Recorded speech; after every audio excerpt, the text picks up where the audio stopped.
I got my niece over here. She be wilding too, bro. So I feel your pain. All right, we're gonna start. Welcome back to PoPolitickin.com, your home for self-help meets hip-hop.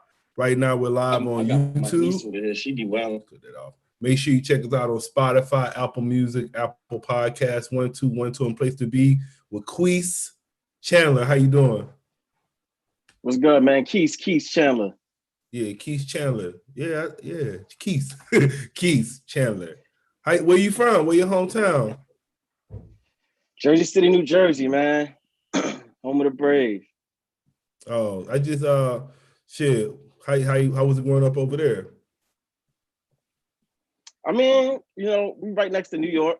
We're about 10, 20 minutes away from the city. So, we're pretty much close to the epicenter. So all of the stuff that you see happening with New York, we pretty much get hit with all of that too. So we just out here trying to stay safe and stay healthy.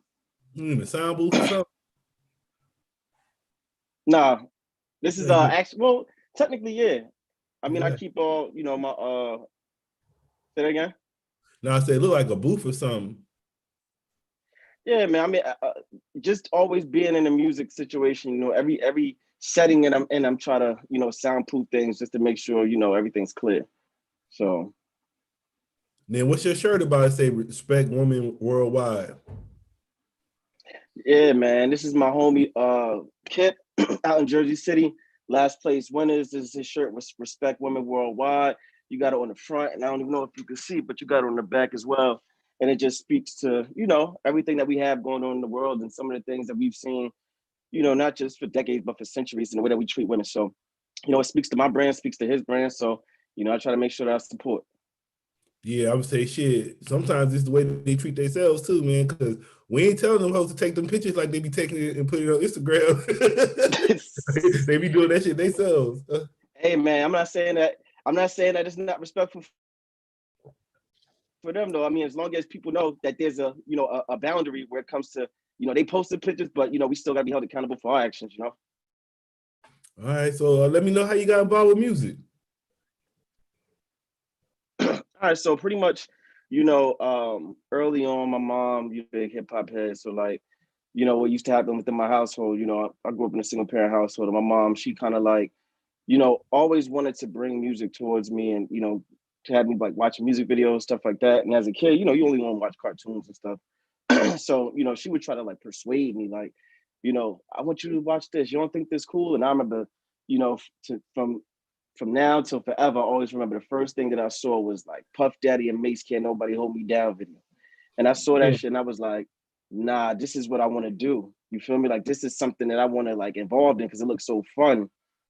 You feel me? So like ever since then, like I just been like, a hip hop enthusiast. And then I kind of got involved with the music myself because, it was just a hobby at first, sitting there and putting little rhymes together. And then eventually, when I went to college, I wanted to be like an audio engineer. So I was like recording as I had my own radio show. And, I would be working on mixes and bringing back to the dorm and asking my roommates like, yo, how does it sound, just from a clarity standpoint. But they would be like, that's cool, but who's that rapping? I'm like, it's me. And they're like, I ain't even know you could rap. I'm like, well, I ain't never really tell nobody, Then from that point forward, like just people always asking me about, or, just liking some of the songs that I was bringing to them. I was like, why not try to really put my best foot forward within this and, try to make some of it. And so far, so good, It's funny that you mentioned that Mason and Puffy song because I was actually going to try to incorporate that. I was going to be like, man, I heard you got your PhD playing Hayes degree. Yeah. But you see the connection. You see the connection, how it happened.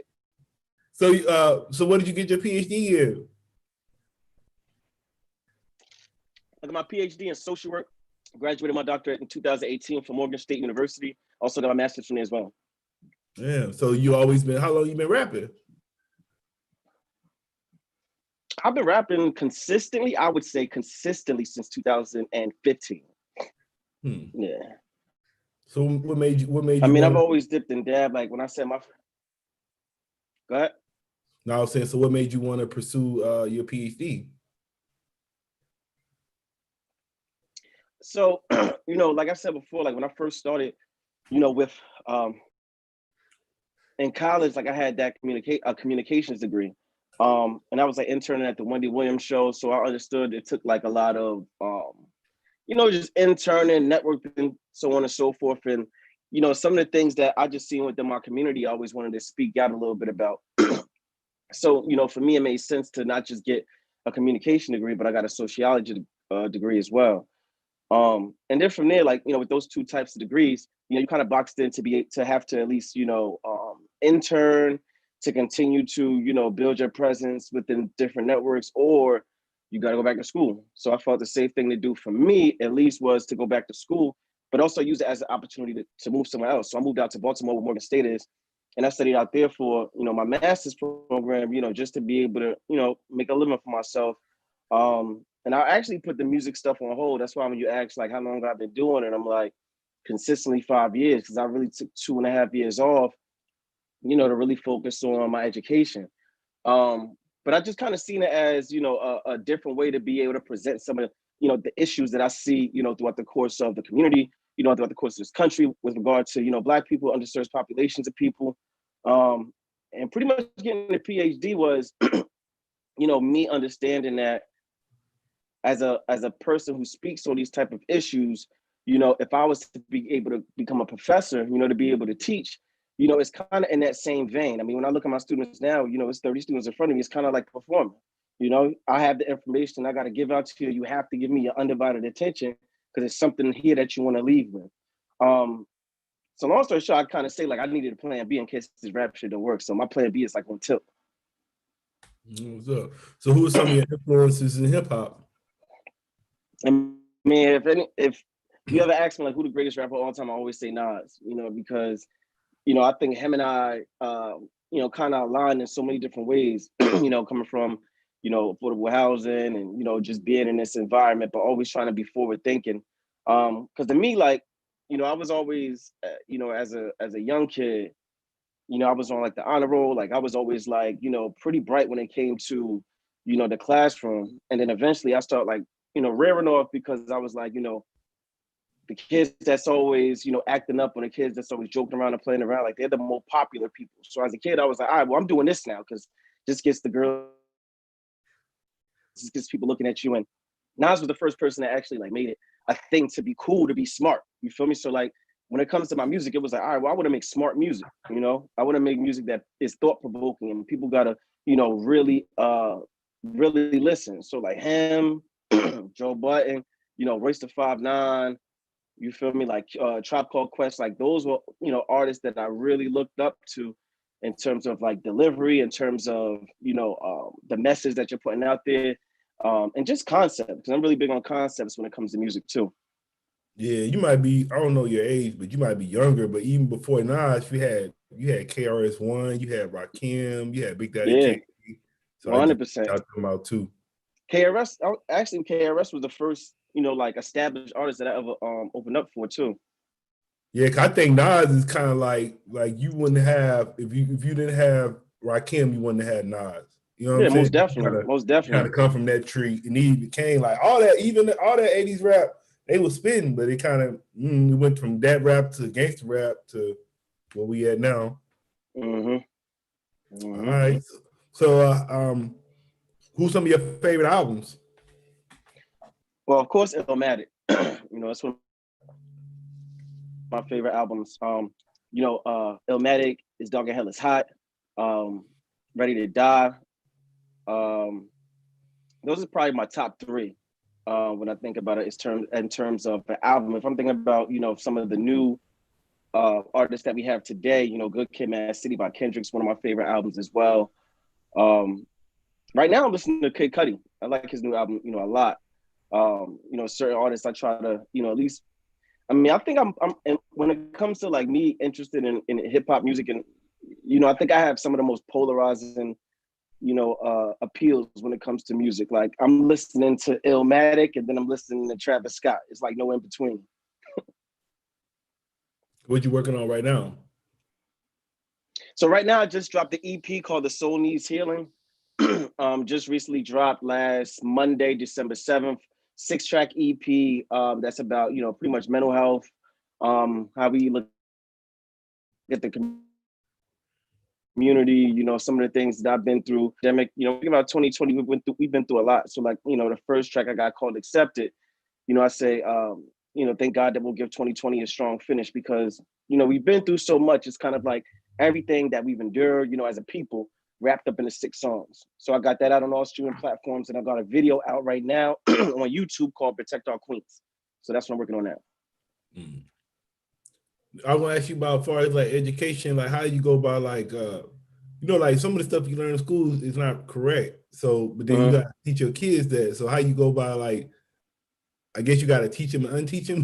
Like how you, you know what I'm saying? Like even like I don't really believe that all that black people slaves, we was all slaves and shit. So, you know, you went to school. So then how would you go by, you know, how would you teach your kid like, look, this ain't really what it is?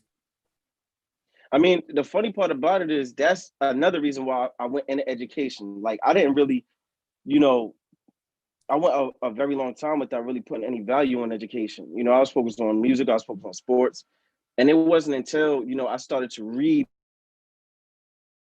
books. Like I didn't read my first book over 100 pages till I was like 20, you know, and after I read the autobiography of Malcolm X, Souls of Black Folk Up from Slavery, I read those books and was like, damn, like all this information that's in here. I mean, I can tell you from the autobiography of Malcolm X, I've learned more history in that one book than I learned from anything that I learned in the classroom. So for me, it was like all this information, why are they not teaching it to us in this type of format? So, you know, one of the things that I try to do is, you know, re-educate. It's not those that are lack of, you know, education, it's those that have been miseducated. You feel me? So it's like, you might think that slavery, you know, is the beginning of where you hear about, you know, the impact of Black people in this world or in this country, but there's way more information out there that they don't bring, you know, to our light until, you know, we decide as adults, you know, or, you know, later in your teenage years to really go out and seek that information. So I just try to be able to, you know, blast, you know, as much information as possible, whether that be through music or whether that be through education. Yeah, I was reading, I don't know, I've still got to study on it, but this one guy, he's a researcher. He was saying like, you know how they always talk about how they killed off all these Indians and stuff.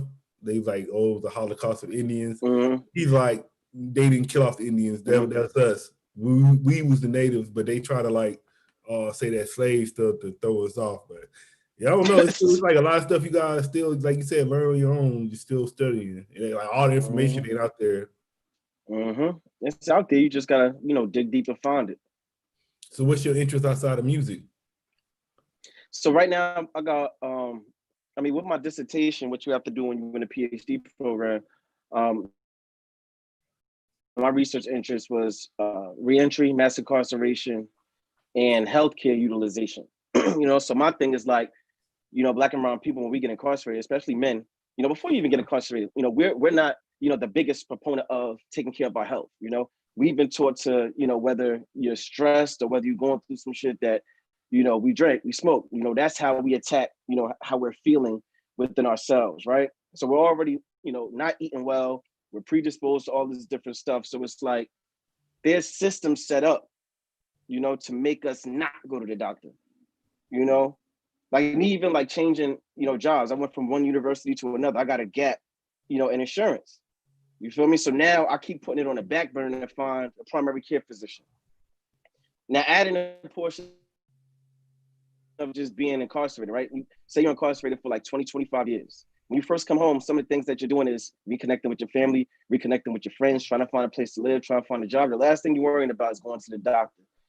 And we started to see is those that come home from jail times, they die, you know, early, you know, whether it be from high blood pressure, diabetes, stroke, things of that nature, because they're putting their health on the back burner, you know? So my thing is to really go in and speak to the health service system, you know, and how it's really not catering to those, you know, who need a little bit more support, you know, than us who are out here in the community who already know, you know, where doctors are, where the nurses are, where the hospitals are, where's urgent care, you know? I was gonna say, I know with shit, it's really like with people of color, it's like a history of distrust with like they don't go to the hospital because shit, they don't trust the hospital.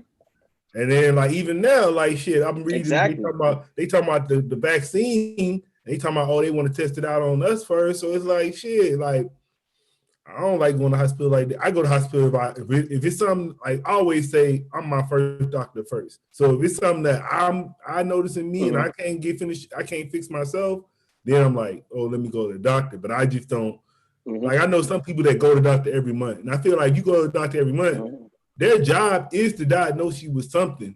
Like they ain't gonna say like, oh, go home and take this black seed oil. No, they're gonna be like, I had this personally happen to me. They was like, oh, you need your gallbladder taken out. And I'm like, no, I don't. And they was like, yes, you do.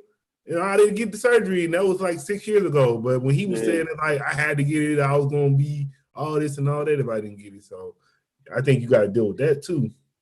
Yeah, I mean, historically, you know, going back to like Tuskegee syphilis experiments, stuff like that, like, you know, we've always had this, you know, I don't trust the doctor, you know, as well-being. But that's why we need, you know, more doctors, more Black nurses, you know, can, you know, at least empathize with us when we walk into that room, you know, instead of somebody coming in diagnosis with something, giving us a script, you know, for something that might turn into an addiction. You know, I got people that, you know, I work in mental health, so I got people that like go into the doctor and they have a history of like, you know, heroin use or cocaine use, so they trying to kick addiction and they give them Xanax. It's like, why you give them Xanax and you know they already have a history of like, you know, abusing narcotics. So, you know, you really got to be careful when it comes to, you know, finding the right provider. And that's what, you know, I want to be able to, you know, help educate people so they know what to look for. Yeah, I know, like even like say you're addicted to like pain pills, they'll give you other pills to get off those pills. I'm like, okay. I'm like, all right, whatever. I mean, it's the pharmaceutical company. You know they're gonna make their money. You know, think about it with this vaccine. Like, you told us disproportionately African American and Latinos, you know, we're the ones that's getting COVID at the highest rate. So of course, when a vaccine come out, they're gonna look at us and say, let's target this community because they're suffering the worst. Are we suffering the worst? I mean, you're the one with all the statistics, so you can say whatever, depending Man, upon I who you get feel data from. I every time I talk to somebody, I ask them about COVID and they know anybody. I haven't met like a lot of people. I'm still trying to figure out, like, I haven't met people personally. I know on the news they're saying all these people dying, but I haven't met like 10 people that died from COVID. You know what I'm saying? I don't know 10 people personally, so I don't know, man. Well, How out did here, you we say had a they lot of even people got die. it? I Huh? can't say that.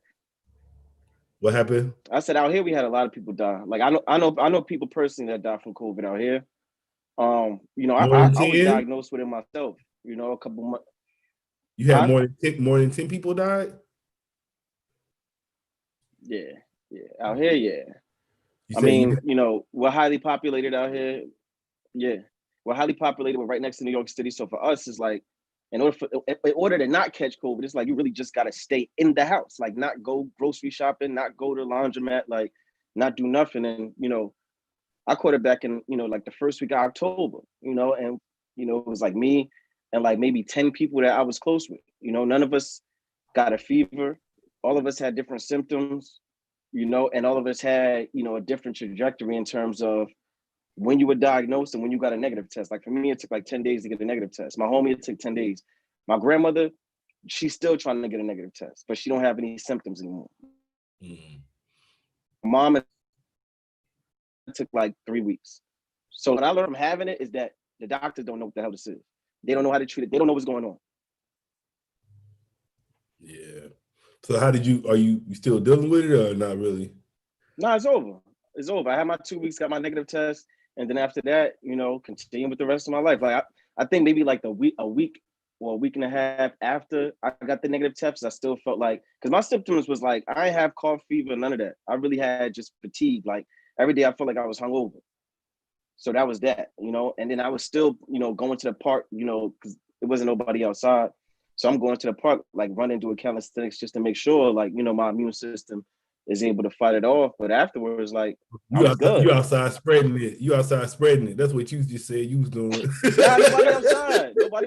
Nobody was outside. I can't listen. I went to a huge park, and if anybody wanted to come near me, I ran back to my car. Like, nah, had my mask on, all of that. You know, but I wanted to make sure I was good. So, you know, I tried to just, you know, keep my blood flowing, keep my body temperature up. So that way I wouldn't, you know, succumb to it. Because a lot of people, like, you know, my grandma's like, when she had it, she slept the entire time. you know, so she had to actually go to hospital because she let it take over her body because she slept for like 2 days straight. And I wasn't doing that. I'm like, nah, I got to get with it. Yeah, that's what everybody was saying. It was like, it's kind of like messed up because they closed the gyms down, and like a lot of people saying like maybe like being in the sauna help you with that. But they closed the gyms down, so you can't use the saunas. Yeah, you gonna have your own, like the defibrillator. What's it called? The joint that put the moisturizer in your when you breathe. Oh, humidifier. It's like it's like the mist. There we go, humidifier. Yeah, you gotta get one of those, man. But yeah, that shit was scary over here for real. You know, we was seeing people drop like flies, bro, and you know, we was looking at the rest of the country like, damn, like everybody else not experiencing this like us, but like, you know, we literally can't go outside. Like we literally, you know, was on lockdown so bad you couldn't go nowhere. Like everything was closed. You know, but it looked like we about to go back on lockdown now. Shit, we on lockdown. Mm-hmm. Yeah, we on lockdown. They be saying they got just the basic shit. Then everything closed at 10. They trying to now. You got to be. They want you to be in the house by 10 o'clock and shit. Yeah. I mean, do y'all got indoor dining? Nope. No gym. Yeah. Nope. Yeah, that's gonna be us next week. I think they try and keep it open for us because they want everybody, like the small businesses, to make their money. But cases is going up. You know, I don't play. Yeah, I'm saying. So, what you like to do outside of music? I mean, pretty much sports. You know, I like to work out a lot. You know, I played college basketball, so I mean, because of COVID, I ain't played basketball in almost over a year because they, you know, shut all the basketball courts down. It was so crazy. They took our rims and was like, nah, I won't even want y'all like that too. Yep. And outside. Yeah. So, you know, outside of that, you know, I'm always just, you know, working on the next thing, whether that be, you know, inspiring others, you know, whether that be, just having topical conversation, you know, finding ways to just help people achieve their dreams, you know, is really what I always try to focus on. You know, I have a production company called True and Living LLC. So like we have a monthly showcase that we do called where Beats Meet Bars, where we actually pay them to perform. So you do like an open cipher event and we pay you to perform. And then before the lockdown, what we was doing is, you know, pretty much helping with project management. You know, so I'm really like big into that, like, you know, just helping people get managed and organized, you know, because some people may have dreams, but, you know, they don't know how to put that dream on a piece of paper, you know, so stuff like that really, like, you know, keeps me motivated, keeps me in tune. What's your top goals for your career right now? You know, as far as my career, like, you know, I got my professorship as well as the music, you know, for me always aligns. So in January, you know, my thing is to always build my audience. You know, I think that, you know, I have a lot to offer if I can continue to put, you know, myself in front of different people, in front of different audiences. You know, my last project that I dropped, I felt like I was rapping a little bit too much. You feel me? Like I was like overly rapping, like I had to prove to people I could rap. And, you know, with this project, you know, I was able to really, you know, find a comfortable space because I already showed people I could rap. You know, people are gonna come to the music. So, you know, my thing is to just enhance my audience. So I did that in January. I actually went on tour and we were supposed to do 6 cities. But by the time February hit, you know, the first stop was Boston. We did Philly, then we did Baltimore. And literally the next day, they shut everything down for COVID. So we got cut short. But, you know, my goal is to really be a, you know, touring artist. You know, I want to be somebody that's on the road. I want to be somebody that's spreading my message across the country, you know, across the globe, you know, as a performer. You know, everything sounds good on wax, but when you get the experience of a show and what that looks like, and, you know, somebody who's putting their all within their show and the way they perform and their stage presence, you know, it's an entirely different experience. So my goal is to make a living being able to do that while continuing, you know, to teach the masses and, you know, like I said, try my best to inspire others. What advice would you give to new artists? The advice that I would give to new artists is to understand, number one, if you want to come into this business, it costs a lot of money, right? So, you know, I think that, you know, a lot of artists that we've tried to work with, or I've tried to work with in the past, they really didn't understand that, like, this is a business for real. You know, there has to be an investment, but there's also ways for you to be able to gauge where you should be placing your money. You know, there's a lot of people out here, you know, that's, you know, scamming, you know, trying to take advantage of people, you know, because of their dreams. You know, you'll see like, you know, what's popular right now is, you know, tag an artist that can spit and hit my DM. And people, man, you know, you got to go to this Instagram. They talking about, they call it rapponzischeme.com. I mean, rap Ponzi. It's on Instagram. They expose everybody. I know what you're talking about. I was hip to that early though. I was hip to that before even the pandemic. You know, I ain't gonna mention the artist's name, but we saw a particular artist that's really like established, you know, in the New York City area. And we seen somebody that it wasn't him because the person was actually locked up. But we saw somebody that was using his page and telling people that, you know, yo, we hosting this mixtape. And when we saw that happening, we kind of put two and two together and was like, all right, this person's incarcerated, so they can't perform and get their money. So they got somebody out here getting bags for them. And, you know, I talk to the people that I'm connected with, just kind of let them know, like, yo, that $500 that you on this name CEO, such as marketing, such as promotion, like, there's other ways to be able to use your money. And you just got to get with somebody that understands, you know, what's going to be profitable for you. You know, spending your money to get like, you know, some clout because this person's going to co-sign you or something. Yeah, I mean, that's what I used to say. I was like, somebody, because a guy hit me up and he was like, oh, such and such. They sent me that shit and he was like, I was like, man, that's still, even if that's what they actually did, I still don't think that's effective because first, who listening to mixtapes? How many damn songs on the goddamn mixtape? Like, if it's different, they'd be like 500 you on a song, we doing a feature. Maybe, yeah, but some of that shit, like, man, you got to just think about it. Yo, just last week I had one of the, I'm going to say a legacy act in my DM. And he hit me up and was like, yo, bro, I see what you're doing. You know, I want to help you get some exposure. And for me, exposure is the trigger word. When you start saying exposure, to me, it feels like that you're trying to sell me something. Right. So as soon as he said that, I was like, damn, like, this person is really a legend for real. I consider him to be a legend, but we haven't heard from bro in almost a decade. Like, you haven't charted in almost a decade. You haven't been on the radio. We haven't done the lit shows over a decade. So I'm like, all right. And I already know the game. So I hit him, you know, before he even pitched it to me, I said, bro, I'm gonna keep it a buck. I said, I'm not looking to pay for anything with regards to what you got to provide outside of a feature. He was like, well, I'm gonna do an intro feature for you. He was like, so I'm gonna be on there. He said, your song gonna be on there. I'm gonna introduce the song. He was like, and I'm gonna really talk some slick shit. He was like, I'm gonna talk some slick shit, let everybody know who you are. And in my head, I'm like, bro, you don't even know me. So how you gonna tell people who I am? Yeah, how you gonna co-sign? So I said, nah. I said, exactly. I told him, I said, yo, I need a 16-bar verse. I said, if I can't get that, then, you know, we can't really talk. He was like, all right, 3,000. I was like, all right, good night. I left him on scene because I was like, 3,000 from you? Like, you're not really relevant to that. So why would I take $3,000 out my budget and put it towards a verse to you? So what Bow Wow say after that? No, it wasn't Bow Wow, bro. It wasn't Bow Wow, and I wouldn't have asked Bow Wow for a verse. I fucks with Bow Wow, but I wouldn't have asked him for a verse. What do you think? Speaking of verses, what you think about the upcoming verses we got coming up? Too Short versus E40. Yeah, and then we still got the Ashanti and Keisha Cole. Ashanti and Keisha Cole. It's funny because I did a mock versus one of my homies on the block one day. You know, we sat there and we did like 5 tracks just to see how it would look. And I was Ashanti, he was Keisha Cole. I ended up beating him, but there was some songs that he played. I was like, damn, I forgot Keisha Cole did that. So I'm excited to see if they finally, you know, get it going. You know, Keisha Cole has a real cult-like following, but Ashanti got some major records where it's like, you know, Keisha Cole may have a bunch in the clip, but Ashanti, them records she got is haymakers.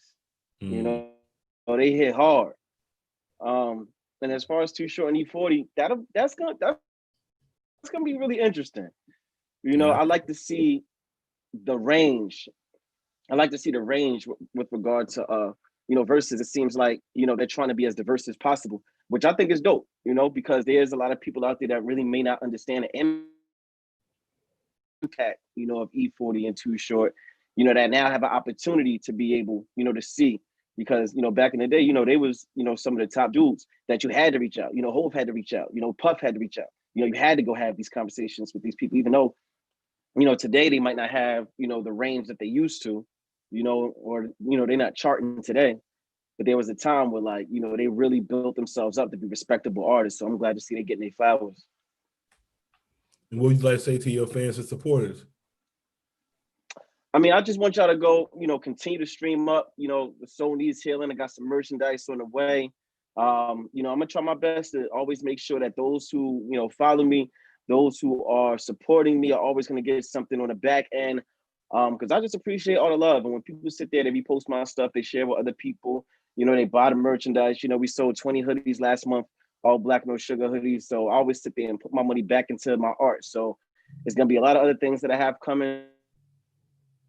So just continue to support, continue to share, continue to like, and we're gonna keep moving. We're gonna keep pushing through this pandemic. All right, bro. I want to say thanks for coming through Politickin with me. Appreciate you, Paul. Appreciate you for real. You know, I appreciate your platform, and you know, let's keep connecting. No doubt. What's your social media and everything? You can follow me at Quis Chandla, QUISCHANDLA. That's on Twitter, Instagram, Clubhouse, right? And I'm also on all streaming platforms at Quis Chandla as well. So, you know, my name doesn't change. You know, any way that you Google it or try to look it up on any platform, you'll be able to pick it up. Then anybody just not hearing about you, why should they go follow you? You should go follow me because I have high quality content.